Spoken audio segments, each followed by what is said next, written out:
Hello, friends. Welcome to another episode on the Little Fella Sports Podcast. So, now that the ODI series between Australia and India has concluded, we'll be doing a short review on how the ODI series has panned out, and we'll also be building up to the T20 International Series, which will be starting this Friday.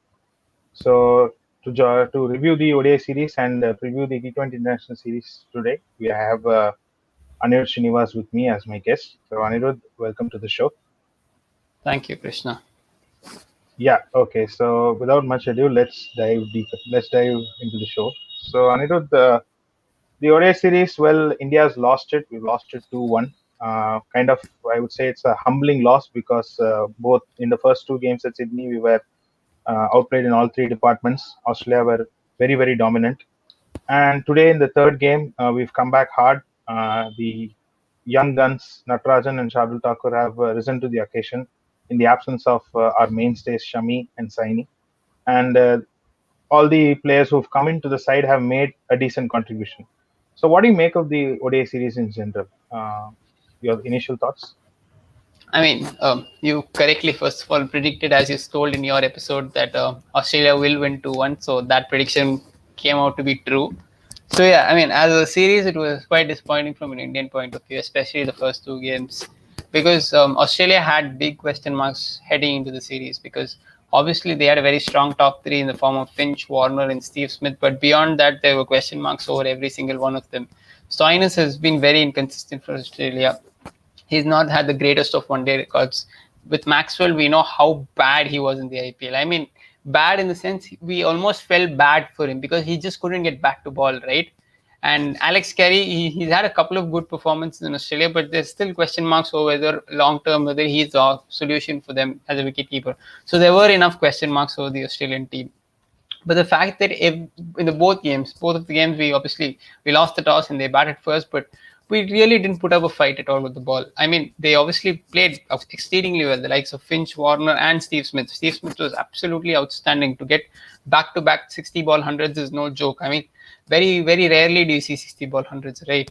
So the fact that he's been able to do back-to-back shows his quality, and the fact that we really didn't trouble him. Bumrah came into the series in very very good form, but he probably, because they're playing, they were playing 50 over cricket after a very long time, and there's a significant difference between T20s and ODIs. Maybe that was a factor as well, but the bowlers just weren't in the rhythm at all. Our spinners got played so easily. Both Jadeja and Yuzvendra Chahal in the first two games got slaughtered. They caused no issues at all. And at the end of the day, if you concede 375 and 389, how can you expect the batsman to chase? Obviously, when it comes to batting, we got off to a very good start in the first game.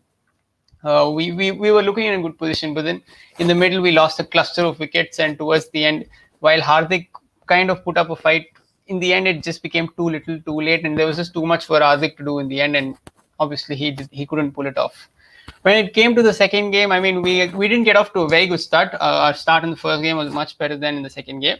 But then Kohli played really well. Shreyas Iyer and KL Rahul also ably supported him. Till Rahul and Kohli were there together, there was some hope. And with Pandya to follow, the likes of Pandya and Jadeja to follow, there was some hope. But then in the end, the required rate just increased too much and we fell short by about 30-40 runs. So again, it was his first two games was pretty similar in terms of pattern. We didn't pick up early wickets. They dominated the middle overs, and Glenn Maxwell absolutely took us apart in the last 10 overs. The pattern was very similar. And when it came to the batting, it was just too much to do in those kind of in that pressure, because end of the day, chasing 375, 390, you need to have the perfect chase. Even one small block anywhere and you're gone, right? So you have to pretty much be flawless. And of course, when it came to today's game, we finally won the toss, so we batted first. And again, we got off to a decent start. I really like Shubman Gill. Even in his 33, he looked very composed, and I genuinely hope that he'd go on to play a very long innings, but it wasn't to be. And then again, after Gill, we immediately lost a couple of early wickets. Couple of consecutive wickets. Both Shreyas Iyer and KL Rahul got out immediately. And after that, not too long after, Kohli also followed. But then the way Pandya and Jadeja played from 150 for 5 to basically a score of 300 was just brilliant, because I was hoping that we'd be able to get around 260, 270 and then look to defend that. I thought that's a much more realistic game, but the fact that they got to 300, showed the way they played. They were absolutely outstanding, no question about that. So overall, and of course, when it came to the bowling, we made changes finally. So we had to make, because it wouldn't be fair to take Thakur and Natarajan all the way to Australia and not give them a chance, right? So Shardul Thakur took his chance. He was very impressive today. And with Natarajan, it's a very feel good story, and everyone wants him to do well, right? The way his journey has been nothing short of incredible. And the way he bowled today, he was under pressure for a couple of overs in between. The way Maxwell took him apart around the 40th over, he was genuinely under pressure. But then the experience of Bumrah showed again, and he showed his quality. He took the major wicket and basically broke open the game for India. And after that, it was pretty comfortable towards the end. It was a good win for India, because heading into the T20s and more importantly the Test matches, India need this confidence. So it was a pretty positive end to the series overall. But as such, India's one-day team, I have still some way to go, because I personally think there are a lot of holes which I don't agree with, which probably Virat wants to do. But I feel there are a lot of things which needs to. Whether Shikhar Dhawan is an answer in 2023 is a question mark for me. He's already 35. He's already got injury issues. Can he last till 2028? Till 2023? Shreyas Iyer, he's got his issue against short ball. Is he really your number 4 going forward? Does someone like Shubman Gill really deserve more opportunity, because he's so talented, and the fact that he's sitting on the bench for pretty much the whole tour doesn't sit right with me. Someone like KL Rahul is obviously a very talented player. He's played at 1, he's played at opening, he's played at 4, he's played at 5. Does he not deserve to open? Because he's arguably our second or third best player, right? So he deserves to open, in my opinion. So there's a lot of other questions which needs to be answered. So as far as India's one-day team is concerned, there are question marks, but I guess there is time, because we're still some way away from the World Cup. Yeah, all those observations are very fair. I think at the end of the day, we do have some blatant holes in the ODI setup. But for me, a couple of things that stood out in this tour is, one is our intent. We managed to cross 300 in all the 3 matches. Even though we were chasing mammoth targets, we put up a fight, and both the losses were very minimal if you look at it from an ODI perspective. So in that sense, I think our batting has definitely looked good, considering the fact that this was our first bilateral series in about 8 to 10 months. So that was a very good positive for me. Yes, people are playing out of position, but I think the other big positive from this series is Hardik Pandya has shown that he can bat as a pure batsman at 6, and this will actually put question marks over the presence of people like Iyer and Pandey in the side, because if Hardik Pandya can bat at 6 and give us 4 to 5 overs, even though he can't bowl his full quota, I think only one of Manish Pandey or Shreyas Iyer can make the cut as a pure batsman at 4 or 5. So that puts some questions. That puts some questions on some pure batsmen as well. So apart from that, yes, it's a disappointing result from an Indian point of view, but there are definitely a lot of positives, and we can only improve from here onwards. So let's hope by the next bilateral series we have some uh, conclusions on certain positions and certain players in the squad. Moving on to the T20 internationals. Well, it's another T20 international bilateral series in the build-up to the T20 World Cup that's going to happen in India. So it is another series where India will have to get their combinations right, or at least test a few combinations in order to prepare a side that can lift the World Cup next year at home. So Anirudh, what are your expectations from this T20 international series? I mean, as you just mentioned, it's the with one day, as we mentioned, there's still time. There's still a solid 3 years to go. The World Cup's also been postponed to the end of 2023, so there's time to go. But then when it comes to the World T20, it's less than 10, 11 months away, right? So India's combination, there are a lot of question marks still to be answered. While it when Rohit comes back, you would assume that Dhawan will have to drop out, because there is no way that you can fit in all three of KL, Shikhar, and Rohit at the top. So you assume that Dhawan will drop out. So top order kind of looks settled. You've got Virat at 3, but then 4, 5, 6, even 7 is a question mark. Okay, 6 Hardik Pandya will slot in, no question about that. 4 and 5 huge question marks. I personally don't think Shreyas Iyer and Manish Pandey are answers to a T20 team of 4 and 5, because I can understand having 1 or 2 anchors. If once Rohit comes back, you could argue that all 3 out of KL, Virat, and Rohit can anchor and take the innings deep. And the fact that you have Iyer and Pandey to follow, guys who've done okay in the IPL, but they've done so at number 3, right? They're not number 4 or 5 batsmen, in my opinion. I don't see the point in playing 5 anchors in the top 5 and expecting to do well in a world tournament. And of course, you've got one hitter in Pandya who's just ridiculously good. He's genuinely very, very underrated, in my opinion. I have not seen an Indian player in the last 15 years who's able to come and hit from ball one consistently and basically provide the impact that none of the other players can do in our middle order. He's obviously very key important. And then number seven, there's a question mark, as I said, whether you want to play the better bowler in Washington Sundar or do you want to have the batting capability of Ravindra Jadeja? Because Jadeja's batting has definitely come leaps and bounds in the last 12 to 14 months, but there are questions whether he's a white ball bowler or not, whether he can bowl 4 overs for you consistently, especially in T20 cricket where he can get lined up very easily. Because the opposition, for example, if you play England, they have the likes of Moeen Ali, Stokes, and Morgan in their middle right. And if you bowl Jadeja against them in the middle order, he'll be taken down. Whereas someone like Washington Sundar can be a very, very effective power play option as we saw in the IPL itself. But when it comes to a fast bowling, I think we're pretty okay. I think Bumrah, Shami, we've got pretty decent options when it comes to a fast bowling. We're okay. I think the one day series was more of an aberration. The fact that they haven't played for too long, but in terms of quality, I think we're pretty settled in terms of fast bowling. I'm very interested to see how Natarajan does in the T20 because the third fast bowling slot is still open for up for grabs. Saini had a good start to his international career, but he obviously didn't have the greatest of games in the last series, and Natarajan could possibly get the opportunity to be the third fast bowler. And Bhuvneshwar Kumar is currently injured as well.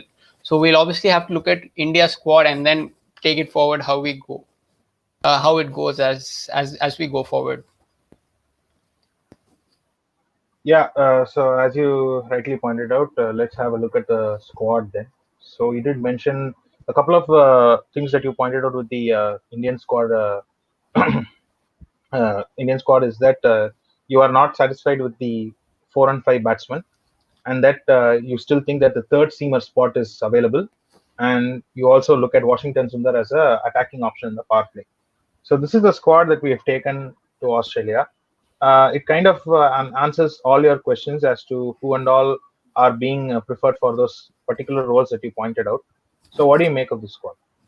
I mean, obviously, in the absence of Rohit, you would see Dhawan open with KL. I think Mayank is more of a backup opener who probably won't make the squad once Rohit's back. So, unfortunately, he had a really good IPL. For me, he had a better IPL than what KL did, but still, the quality of KL and Dhawan's seniority means that, and the way India works is means that Dhawan will play and Mayank will have to sit out.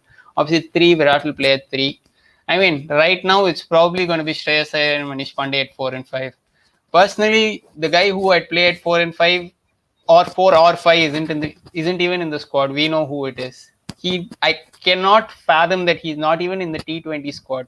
His numbers in the last 3 years combined is only matched by AB de Villiers in the IPL, and by far IPL's quality exceeds what is there around compared to other T20 legs or even T20 bilateral series. Because, for example, if two relatively weak teams play against each other, the quality isn't really there.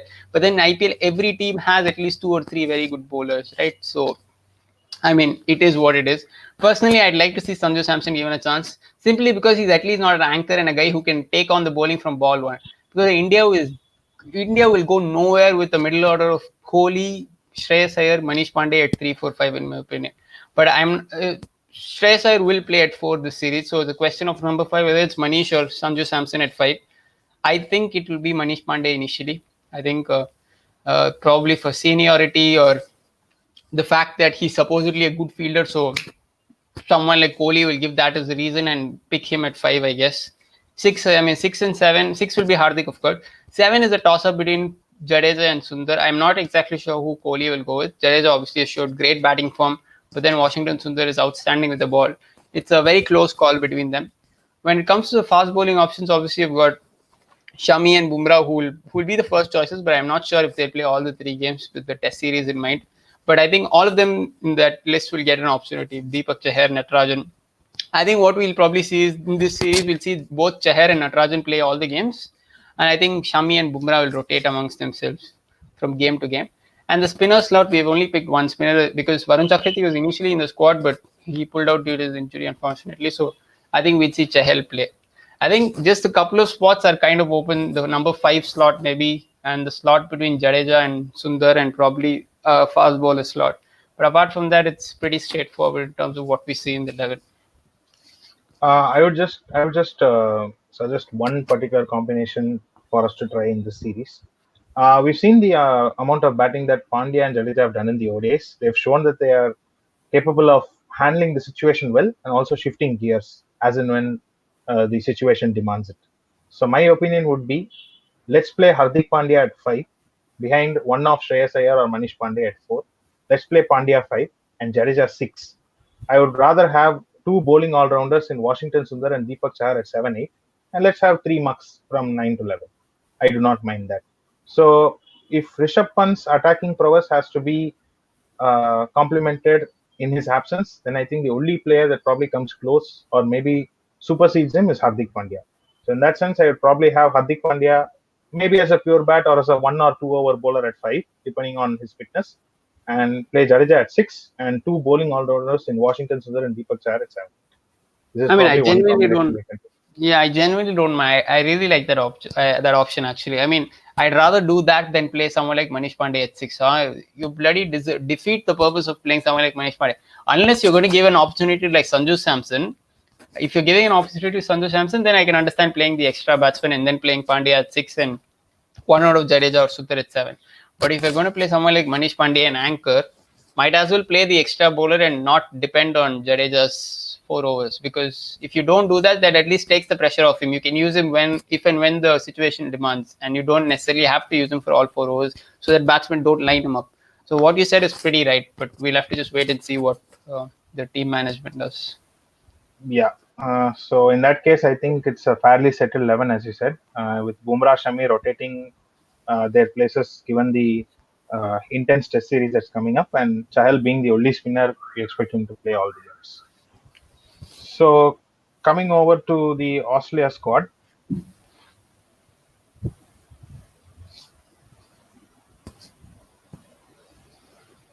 Yeah. so this is the Australia squad. A very interesting squad in terms of some of the selections that have been made. Of course, some have been forced. We've been informed today that Cummins will not be taking any further part in this limited overs leg of the tour. So that means Cummins is out from the bowlers. So what do you make of this squad, Anirudh? I mean, yeah, so Cummins has pulled out of the T20 series, and Warner obviously is ruled out of the T20 series, and is even a big doubt for the first Test match with his injury, his hamstring injury. I've kind of read that Stoinis is available, could play as a pure batsman. I think if if he's fit to play as a pure batsman, I think they'll definitely play him because he's obviously been in very good hitting form in the IPL, and he's very high in confidence with both bat and ball. He contributed really well, and I think if he's fit, I think he'll play. But in terms of their squad, I mean, pretty settled in the top three. In the absence of Warner, you'll probably see Darcy Short get an opportunity. So him, Finch, and Smith will be the three, 1, 2, 3. I think if Stoinis is fit, Stoinis plays 4, Maxwell will play 5, Alex Carey will play 6, and I think uh, Ashton Agar, who had a really good game today. He was very impressive the way he curtailed our right hand bats, the way he was able to curtail the likes of KL, Shreyas, and Virat in the middle was very impressive. And I think we'll see Ashton Agar at 7. This is pretty much what Australia's template has been. They've liked to use a 4-5-6 of Stoinis, Maxwell, and Carey. Questionable because with Stoinis he's a bit inconsistent. With Maxwell, you don't know what you're getting with him. And is Alex Carey really a hitter you can use at 6? And especially concerning Ashton Agar, his batting's gone down a little bit. He's become a much more mature bowler, but he's not really a hitter you'd want to depend on at 7.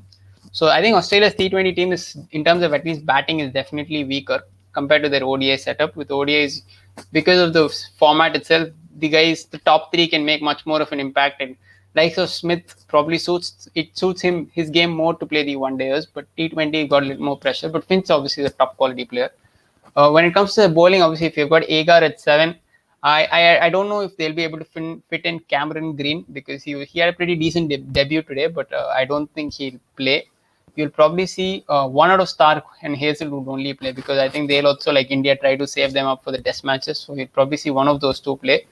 Cummins is obviously out. Zampa will play. So it'll probably be Zampa at 8, one out of Starc or Hazelwood at 9. I think you'll see both Sean Abbott and Andrew Tye play then. I think their team's also pretty settled because obviously they've had their injury concerns in terms of Warner and probably even Stoinis, and Cummins moving. I mean, missing out in the series, but their team is pretty similar to what they'd pick generally. So I think it's pretty straightforward replacement. Maybe if Stoinis isn't fit, you'll probably see Cameron Green get an opportunity ahead of Stoinis. So it probably depends on the fitness of Stoinis. Yeah, just one name that I did not see a mention from you was Daniel Sams. So I think depending on the pitch, if it suits fast bowling, or if it's slightly hard, I would probably pay Daniel Sams as the left arm seamer in case Starc is missing out on a particular game. I would I think swap him with Agar. So yeah, as you mentioned, given that Daniel Sams is also a bowling all rounder, you probably expect one out of Agar and Daniel Sams to play. The Daniel Sam selection, I think, has probably a couple of reasons. One is he's had a good BBL last year. He didn't have a great IPL outing in the couple of games that he played for Delhi, but he's still a left arm option, and we as Indians have had troubles with left arm seam bowling. So maybe that's the only reason I see Daniel Sams playing. And as you pointed out, their top seven is pretty fixed. Maybe in the absence of Warner, we'll probably see Stoinis open the batting if he's going to play as a pure batsman along with Finch. And I think you cannot play Smith anywhere below three because that effectively rules out the purpose of playing Smith in the first place. So Smith has to be a emergency crisis option at three, and maybe depending upon the situation of the match, you can probably promote Maxwell or maybe even Carey. So in that sense, I think it's a very settled Australian lineup. So that brings the squad overviews to a close, and now it's prediction time. So Anirudh, we thought India would have a very easy run through the ODIs, but then we were hit back by a very dominant Aussie performance. So taking that into account, what do you make of this T20 International Series, and how do you think it's going to fare? I mean, heading into the one day, in my personal prediction was actually 2-1 India, so it obviously ended up being 2-1 Australia. So when it comes to the T20s, I think we've obviously made some selections I'm not too happy with, but in general, I think we are still a much better T20 team than Australia, in my opinion. Even though conditions and all that probably favor them in terms of the fact that they're much more used to playing in those conditions, but I think their batting is a little suspect, especially I think the fact that their middle order ends at pretty much six, and you've got question marks over the likes of Stoinis whether he's fit, and end of the day you're not really sure because end of the day you'd not want someone like Ashton Agar walking on seven, right? Because you want a much more accomplished hitter or a guy who can bat a little more freely at seven. So I think in terms of prediction, I think I think India will win. I think India will win 2-1. I think the fact that someone like Hardik is in great form, Kale at the top is destructive in T20s. He'll be able to play much more freely than what he did at Kings 11. You'd hope that Virat and Shikhar also are contributing well. Shikhar obviously had an outstanding IPL. He's probably never had a better IPL ever. So he's obviously high in confidence. So you'd like to see them. I personally want India to play freely, man, because the way we play T20s, I'm just not impressed with the way we play T20s in general. I just hope that we play much more freely and show a positive intent, because at the end of the day, you're just building towards something. This series, whether you win or lose, isn't really going to define what you do in 8 months' time. But then the way you play, if you have a particular philosophy or the approach you want to take, if you stick to that particular approach and you back a certain set of players, I'm pretty sure that it'll come good in the end. I mean, look at what England have done for the past 5 years in both the white ball formats, both the one days and T20s. They backed a set of core of 8 to 10 players around whom the team was built, and then around that, obviously, from year to year, you make changes as form and the guys, whoever are from outside, who are doing well, deserve an opportunity. Those guys come in. Someone like Jofra in the place of David Willey in the very end before the World Cup in 2019. So things like that, you can make a couple of changes here and there. But in general, you need to back a set of players. Because look at what India have done. Suddenly from KL Rahul batting in the top to playing at 4, playing at 3, suddenly he's your number 5 and he's your wicketkeeper permanently. I cannot believe how they've just randomly gone into that solution. And from Rishabh Pant, pretty much playing for 5 or 6 games together, and he was finding his touch as well. In the West Indies series, he was really good. He got concussed in the first one day against Australia and Wankhede. He obviously goes because of concussion ruled out of second game. Ever since he's not been seen at all. You're just making too many changes, and guys who are there in turn will not be able to play freely, because that means that they're all fighting for their place every single game. And when you're fighting for your place every single game, how do you expect anyone to go out and perform freely? And when you don't perform freely in T20 cricket, it's never going to work. Whether this approach works in one day is completely different. One day is completely different format to what T20 is. What we are doing is we're playing T20 as a shortened version of one days, which will definitely not hold us in good stead. So in terms of prediction, I think it'll be 2-1 India. I hope to see some exciting cricket. I just want that more than the fact whether we win or lose. I want to see us play aggressively and positively. So my prediction will be 2-1.